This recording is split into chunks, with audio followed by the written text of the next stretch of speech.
People get excited, oh, let's do it. When we interact with them, they give so nice insights together. Artificial and natural intelligence are really the best combination. We want to find new ways to innovate and actually improve the way that the cement industry goes. Of course, respecting the quality, the emissions, and all these common issues of a cement plant. We really will think about people, and the technology will be more connected to the people in terms of making their life easier. What do you think about artificial intelligence in the cement industry overall? Hello and welcome to another Cement Alliance Talks. Today we are at Belo Horizonte, Brazil at the Cemtech conference, and today next to me is Joana Bretz from TRIE. Joana, please introduce yourself. Hi, I'm Joana, Managing Director of TRIE, a company I had founded like 5 years ago. Before that, I was like around 20 years on the cement industry as a process engineer and working with modeling for calciner and kilns. Oh, that's very interesting. So what is the key product or what is the service that TRIE provides in the cement industry?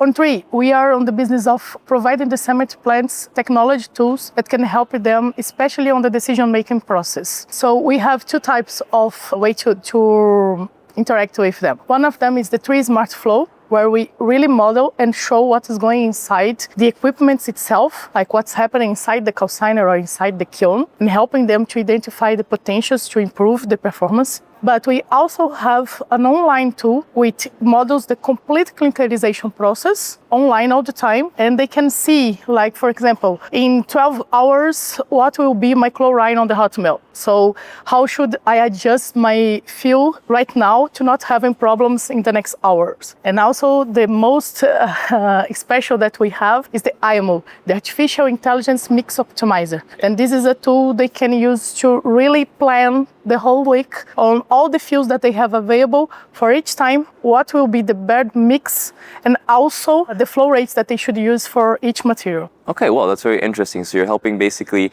model everything out, find a way how they can optimize it, particularly when it comes to fuel. And you know, nowadays you're talking a lot about alternative fuels and they're coming particular to Latin America a bit more. So you're basically finding ways to actually help people understand how it's going to look in the calciner, for example, and stuff like that. Well, that's very interesting. And what's the process like of, you know, starting a modeling situation or finding this service? How would a cement plant go about it? Usually they already have this challenge, especially over here nearby. They have many suppliers for different type of materials. And of course, it's alternative fuels. So the quality will vary a lot. And also the costs for each material. So one of the main potentials that they found out with our solution is that they can adjust the KPIs, like what will be the fuel, which really gives the potential, the savings.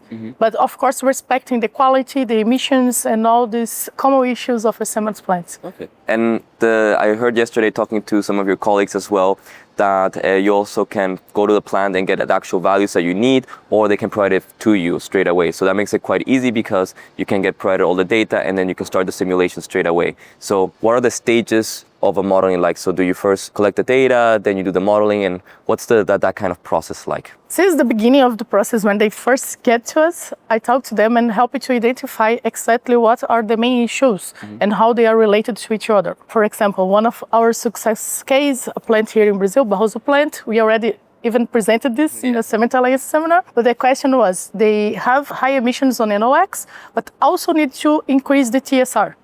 They were like, okay, should we use SNCR or not?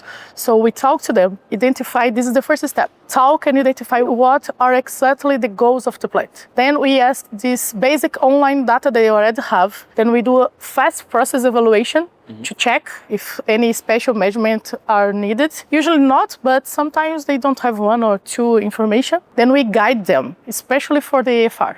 They need to know how to really sample, what to analyze. And with this data, completely remote, we can produce the modeling, and they have a platform where they can get the results and interact with it all the time. So okay, that's very cool. So it's an online application essentially that provides you all the information you need to optimize your process, which is quite interesting.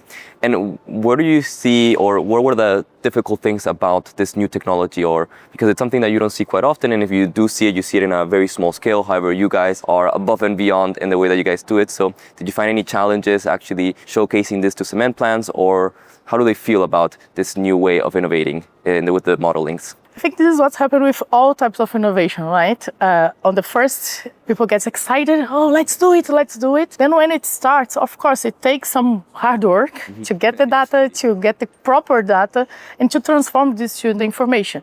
So it takes some time, and sometimes they get a little bit disappointed because they don't know how to deal with it, because it forces you to operate in a different way. And this is the benefit, right? Yeah. It's telling you a new information you did not have before. Yeah, well, you have to make changes to actually progress. Yes, to make changes to the way we do things now. So I think this is the main challenge of the process. Yeah. So we don't have facing challenges presenting it to the cement plant, but when the project starts, then it's a bit challenging when it started to get like to trust the new information. Okay. But after that, then it goes and they get very happy again. So it's like this, it goes off and down until it really, they understand, then they get confident, and then they love it and they want to have in all the kilns and consigners, and it goes like that. Okay, that's very good. So they're having sometimes trouble to really find a change, but that's what we always like to talk about here in the Cement Alliance. We want to find new ways to innovate and actually improve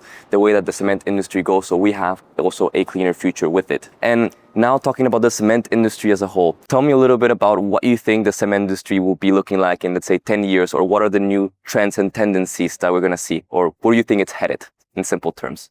I see that it's, as in the previous question, it's go up and down in terms of technology, but we have no other option. We are going there. We need to reduce CO2 and all these challenges, and even find some ways to replace cement in some parts.